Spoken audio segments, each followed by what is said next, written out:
delighted to be joined by US ISPF Chairman John Chambers. John, thank you so much for joining us on this busy Thursday, and thank you for lending your time. It's my honor, and it's an exciting time with Prime Minister Modi coming over to the U.S. Here in 2 weeks. So a lot to talk about today. Exactly, and we'll get right into it. I see footballs in your background, and I'm going to ask you this. Prime Minister Modi has made many such visits, but this is the Super Bowl of visits. He's making a state visit. So of all the visits he's made to the United States, met 3 presidents during his time as Prime Minister, why is this visit more significant? Well, congratulations on the way you asked the question. You're the first one ever to do the Super Bowl of the events, and that connects with your listener. This is the most strategic in terms of building the long-term partnership between the U.S. and India. His visit 6 years ago, and I was a part of that too, and a tremendous honor, was building relationships. And what he's done over the last 9 years with the economy in India is the model for the rest of the world. During the last couple of years, we built tighter and tighter relationships, not just business to business or government to government, but citizen to citizen, and worked through key opportunities and challenges together. His team has literally built the relationships with their counterparts here in the U.S., whether it's at the defense level, whether it's at the Secretary of State level, whether it's at the finance level, the IT level.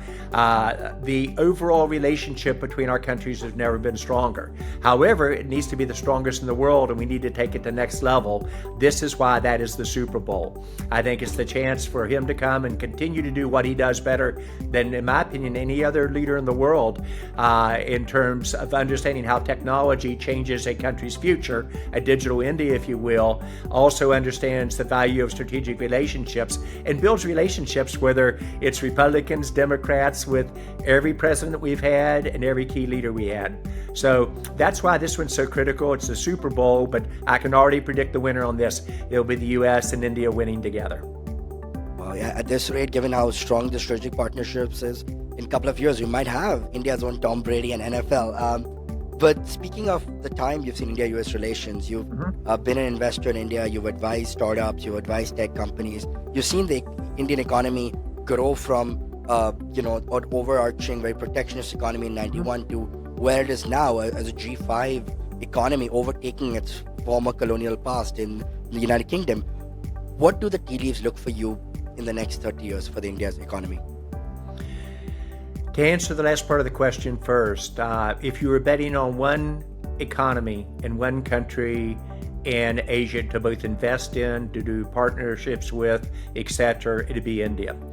They will have the fastest growing economy for at least the next decade, probably for 2.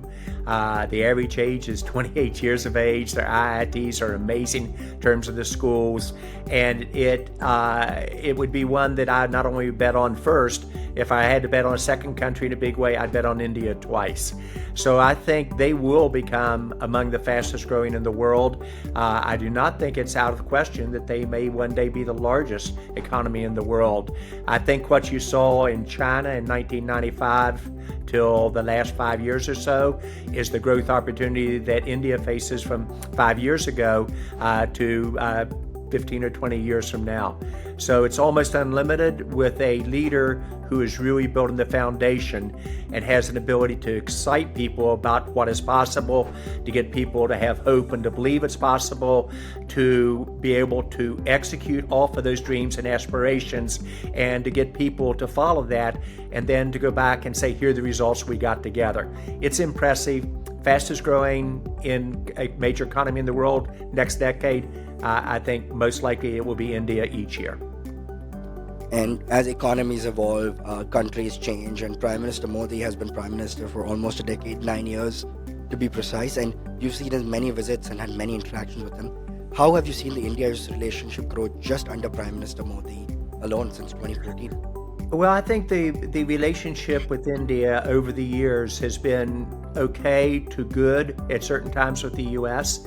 I think what Prime Minister Modi has brought to the approach is India, instead of being a slow follower, to be a fast, innovative leader, and a comfort with forming strategic partnerships and the risks that go with those, and the willing to be in uncharted water. But perhaps what he's done the best on is his ability to have a strategy and vision for the country, a strategy and vision in terms of relationships with the U.S., and how that benefits not only the businesses and government leaders, but everyone in both countries in a way that we grasp and understand. He's capable of playing out very complex chess games, maybe 20 at a time in 3D, and keeping the pieces well organized. So he's one of the best leaders I've met in my life, and I've met all of them, and somebody I admire and somebody I consider a friend. Yeah, and chess certainly does have some of its early origins in India, so it's thinking ahead. And speaking of thinking ahead, tech sector, that's the sector, and where you're sitting in California is when Prime Minister Modi once said it's the place that gets daylight, one of the last, but one of the first places where innovations see the light of day. And the India-US synergy is one of the best epitomized by the tech sector. What Silicon Valley is with Indian tech talent. We've seen Microsoft and Google having Indian-born CEOs along with Adobe. So just particularly talk us from the tech sector, because you're in Silicon Valley, that's the sector of your expertise. How do you see the India-US thing in the tech sector particularly?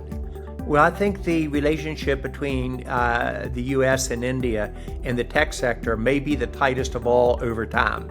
I remember it was only a decade ago when India had almost zero unicorns, and their large systems integrators were powerhouses, but there wasn't a lot of startups or basic deep tech startup capabilities. Now that's changed. India has the fastest growing number of unicorns in the world. They are, in terms of percentages, they grew not only China grew last year 5%, and unicorns, India grew, I think if I remember the numbers right, 20%. And you see those tech sectors working closer together in many ways. Out of my startups, every one of them has a second major location in India. And if they were in India, they had their second major location in the US. You mentioned the amazing leaders, and you just got started on them. You could go on and on, from the Microsofts of the world to the IBMs of the world, etc., with so many leaders, and other areas like Federal Express as well. The India diaspora is very strong, but I think that diaspora also understands how important the partnership can be between our countries and directions. That's one of the many reasons I'm so optimistic we're the two largest democracies in the world form the most strategic partnership. Thank you so much, John. Pleasure is all mine.